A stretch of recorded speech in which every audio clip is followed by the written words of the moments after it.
Во предизборниот период, председателот на Социјалдемократскиот сојуз Зоран Заев, каде ке стасаше, ветуваше дека ако дојдат на власт, назначени места во министерствата ќе постават непартиски кадри за кои ќе биде битна само нивната стручност.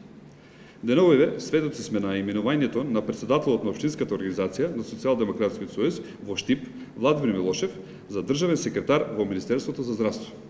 Со што партизацијата на државните институции по терекот на Заев продолжува. Повеќе од очигледно е дека Владимир Милошев за државен секретар во Министерството за здравство е поставен најмалку според критериумот на стручност, туку пред се како лојална партиска фигура. Сведоци сме деновиве дека на ист начин од Социјалдемократскиот сојуз протуркани се нивни партиски војници за раководни места на повеќе државни институции.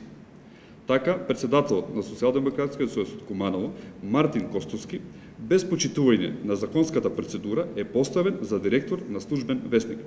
На ист начин, подпредседателот на Социјалдемократската младина на Македонија, Дарко Каевски, стана директор на Агенцијата за млади и спорт, а исте случајот и со постувањето на партиски кадар за директор на Агенцијата за државни службеници.